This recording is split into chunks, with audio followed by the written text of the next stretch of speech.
Bonjour à toutes et bienvenue dans cette nouvelle vidéo. Voici les programmes de ce journal foot d'aujourd'hui. La réponse choquante de Xavi, le rival qu'il veut éviter en Ligue des Champions. L'incroyable stratégie du Barça pour recruter Joao Cancelo. Une très mauvaise nouvelle pour Ansu Fati, blessé pour un long moment. Dani Alves a versé un gros chèque à sa victime pour réduire sa peine. Pour savoir tous les détails, je vous invite de rester jusqu'à la fin de la vidéo. Merci et bon visionnage. On commence.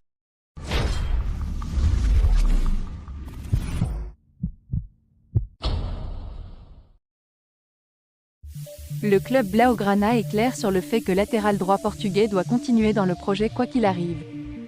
Manchester City de son côté, ils ont heureux car il se réévalue, demandera des frais de transfert élevés. Joao Cancelo a été sans aucun doute le principal protagoniste de la victoire du Barça contre Porto. Le joueur portugais a une fois de plus démontré son énorme polyvalence. Cette fois en jouant comme arrière-gauche et a été la clé du match avec un but et une passe décisive. Cancelo a pratiquement tout joué avec Xavi, et le club est clair sur le fait qu'il est devenu une recrue stratégique pour l'avenir. Selon Sport, il n'y a aucun doute sur sa continuité au niveau sportif. Et les dirigeants Blaugrana tentera de s'entendre sur une formule avec Manchester City pour que Cancelo puisse continuer dans l'équipe. Ce ne sera pas facile, mais le footballeur fera son possible pour continuer au Barça. Arrivé en prêt au Barça dans les derniers jours du mercato estival, après une négociation compliquée avec City qui a donné la priorité à un transfert plutôt qu'à un prêt. Enfin, le fait que Pep Guardiola ne compte pas sur le joueur et que Cancelo ait accepté toute option de porter le maillot Blaugrana a rendu l'opération possible, mais le Barça n'a fixé aucune option d'achat compte tenu des chiffres envisagés par City. Pour l'instant, l'incorporation du joueur pour l'été n'a pas encore été testée, mais le Barça a décidé qu'elle devait continuer. Désormais, le club Blaugrana va laisser le dossier entre les mains de l'agent du joueur Jorge Mendes qui connaît les conditions maximales auxquelles le Barça peut aspirer pour officialiser sa continuité. Selon le quotidien catalan, tout passe par la prolongation du prêt incluant une option d'achat obligatoire pour 2025. Cancelo a un contrat avec Manchester City jusqu'en 2027, mais le club anglais va lui ouvrir la porte compte tenu de sa relation difficile avec Pep Guardiola. Le principal frein à l'opération réside dans le prix. Le Barça aspirait à atteindre un chiffre autour de 30 millions d'euros, mais ce sera impossible. La valorisation actuelle du joueur est de 50 millions d'euros, et City pense qu'il sera encore plus valorisé en raison de ses performances au club Blaugrana.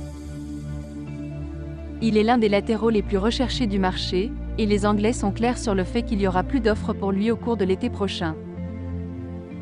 En fait, il y a quelques mois, Arsenal a tenté de le recruter en payant un transfert, et une offre importante est venue d'Arabie Saoudite. Mais Cancelo donne absolument la priorité au Barça, le club Blaugrana aura donc une arme importante pour négocier. Le Barça n'est pas pressé comme avec Joao Félix, mais il va agir plutôt sur ce dossier pour éviter les interférences d'autres clubs. Au club Blaugrana, il est clair qu'il sera impossible de procéder à un transfert de ces montants, à moins qu'il n'y ait des ventes importantes ou que City n'accepte un échange, ce qui ne peut pas non plus être exclu.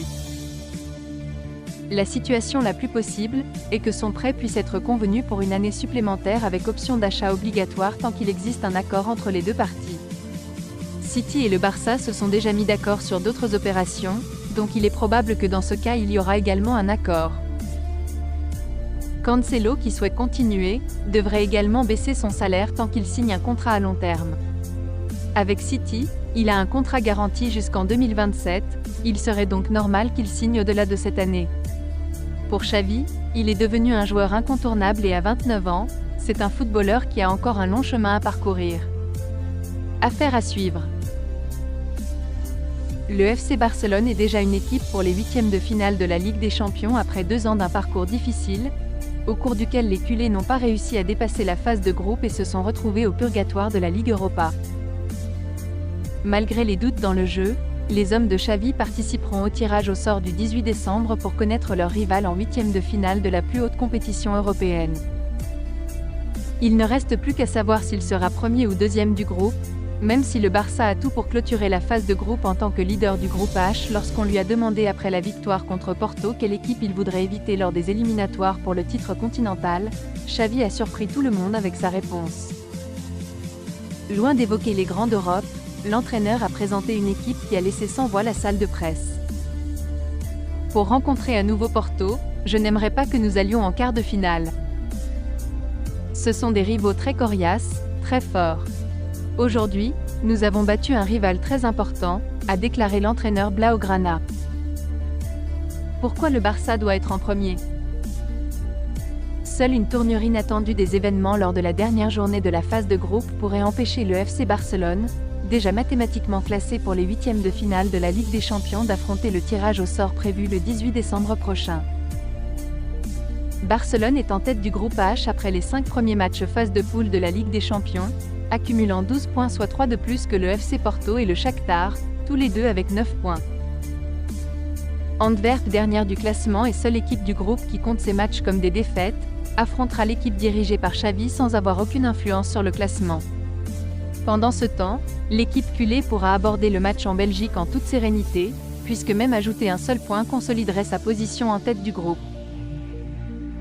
Dans le scénario d'une défaite, le FC Barcelone conserverait cependant toutes les voix pour conserver sa position de leader. Considérant que le Barça a l'avantage du goal moyen particulier contre Porto et un match nul avec le Shakhtar. La seule équipe ayant la possibilité de dépasser les Blaugrana au classement, c'est l'équipe ukrainienne. Le mauvais sort continue de s'abattre sur Ansu Fati. Alors qu'il revenait bien ces dernières semaines, l'international espagnol prêté par le FC Barcelone est sorti sur blessure ce week-end contre Nottingham Forest. Et les nouvelles ne sont malheureusement pas bonnes puisque Mundo Deportivo annonce que le natif de Bissau devrait manquer 3 mois de compétition. Une blessure qui inquiète le Barça, puisque l'ailier de 21 ans serait victime d'une blessure importante aux ischio-jambiers de la jambe droite. Ce qui allait dans le sens des propos de Roberto de Zerbi en conférence de presse. Ansu et Tariq Lamptey sont blessés. Je pense que nous les avons perdus pour longtemps. Mais l'accent est mis sur les joueurs qui peuvent jouer demain. Nous devrons rivaliser. Je ne sais pas si nous gagnerons, mais nous allons nous battre pour gagner le match, c'est sûr, a-t-il lâché en conférence de presse avant le match contre l'Ajax Athènes. Il y a du nouveau dans le dossier Dani Alves. Pour rappel, l'ancienne légende du FC Barcelone fait face à des lourdes accusations de viol par une jeune femme de 23 ans, en marge d'une virée nocturne en décembre 2022. Maintenu en détention provisoire après s'être heurté au refus du tribunal de Barcelone de lui accorder une remise en liberté dans l'attente de son procès, le joueur de 40 ans risque jusqu'à 9 ans de prison. En parallèle, le Brésilien espère trouver un moyen pour réduire sa peine. Dos au mur, le natif de Juazeiro aurait décidé de verser 150 000 € à sa victime à titre de dédommagement, comme le relayait Mundo Deportivo.